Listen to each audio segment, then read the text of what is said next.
Hello दोस्तों, नमस्कार। आज हम द्विवेदी युग की चर्चा कर रहे थे। उसकी आगे कड़ी में इतिवृत्तात्मकता क्या है द्विवेदी युग में, ये हम जानेंगे। और फिर उसके आगे फिर द्विवेदी युग के प्रमुख कवि, उनकी चर्चा होगी, उनका समय क्या था। इतिवृत्तात्मकता कविता की अविधात्मक शैली है। इस शैली में कवि बातों को सीधे सीधे कहता है। कवि का प्रयास तीव्र भावनाओं या संवेदनाओं की वक्रतापूर्ण अभिव्यक्ति करना नहीं, बल्कि विचार या विषय को सीधे सीधे प्रस्तुत कर देना मात्र होता है। इस इतिवृत्तात्मक शैली में काव्य सौंदर्य को पुष्ट करने पर ध्यान नहीं दिया जाता, बल्कि इसमें कवि की स्थूल सौंदर्य दृष्टि, कविता अभिधा तथा अभिधा शब्द शक्ति का केंद्रीय प्रयोग करना तथा लक्षणा एवं व्यंजना शब्द शक्तियों को कम महत्व देना होता है। इतिवृत्तात्मकता स्थूल दृष्टि क्या है? बाह्य सौंदर्य चित्रण काव्य का सामाजिक उपयोगी रूप उपदेशात्मकता। और इसका शिल्प दृष्टि रूप से क्या है? अभिधा का प्रयोग, विवरणात्मकता, क्रमबद्धता, शुद्ध भाषा, वाक्य विन्यास का प्रयोग, भाषा सरल सपाट खड़ी बोली। आचार्य महावीर प्रसाद द्विवेदी का स्पष्ट मानना है कि महान कविता अभिधा में ही लिखी जाती है, क्योंकि अभिधात्मक कविताएं संपूर्ण समाज तक पहुंच पाती हैं। महावीर प्रसाद द्विवेदी रीतिवादी एवं कलावादी मानसिकता के विरोधी थे, इसलिए भी उन्होंने अभिधा का पक्ष लिया। द्विवेदी जी निम्नलिखित काव्य पंक्तियों में इतिवृत्तात्मकता स्पष्ट विद्यमान है। अपने सब सेवक समूह पर स्वामी का आदर सत्कार प्रायः घटा बढ़ा करता है, सदा प्रयोजन के अनुसार। अब द्विवेदी युगीन रचनाएं, प्रमुख रचनाएं का क्रमानुसार। कृष्ण शतक 1882 हरिऔध,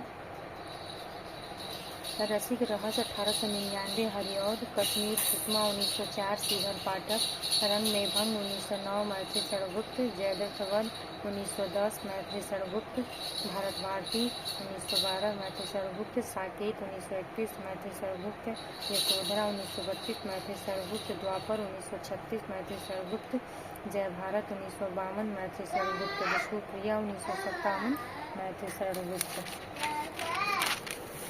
प्रमुख रचनाओं का था, कवियों का नहीं इसमें चर्चा है। कवियों की चर्चा मैं अलग अलग टॉपिक पे शुरू से आदिकाल से लेके आधुनिक काल के सारी काल को, युग को पढ़ाऊंगी, बताऊंगी। इस पर नोट्स तैयार कर रही हूँ। मिलन 1917 ईस्वी रामनरेश त्रिपाठी, पथिक 1920 ईस्वी रामनरेश त्रिपाठी, मानसी 1927 ईस्वी रामनरेश त्रिपाठी, स्वप्न 1929 रामनरेश त्रिपाठी। मिलन, पथिक और स्वप्न काल्पनिक खंडकाव्य है, जबकि मानसी फुटकर कविताओं का संग्रह है। रामनरेश त्रिपाठी की रचना कविता कौमुदी 8 भागों में ग्राम गीतों का संग्रह है, जिसमें उर्दू, बांग्ला एवं संस्कृत की कविताओं का संकलन है। ये था आदि द्विवेदी युग। द्विवेदी युग की चर्चा हम पहले एक भाग पहले कर चुके हैं कि द्विवेदी पुनर्जागरण काल क्यों कहा गया,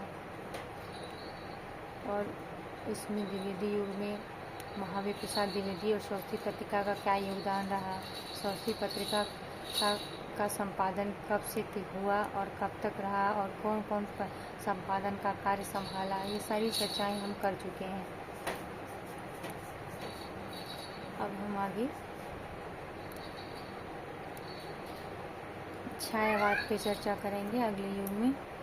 और आपको अच्छा लगे तो लाइक करिए, सब्सक्राइब करिए, शेयर करिए, कमेंट करिए। कोई प्रश्न हो तो आप प्रश्न पूछ सकते हैं। द्विवेदी युग की पृष्ठभूमि क्या रही? मेन द्विवेदी युग में जो महत्वपूर्ण योगदान दिया वो महावीर प्रसाद द्विवेदी का ही है। उन्होंने भाषा की शुद्धता पर परिमार्जित करने और परिष्कृत करने का सबसे बड़ा प्रयोग किया। उन्होंने जो शुद्धता महावीर प्रसाद द्विवेदी ने भाषा में लाई, वो किसी ने नहीं किया, और वो आज तक आगे भी काम आ रही है।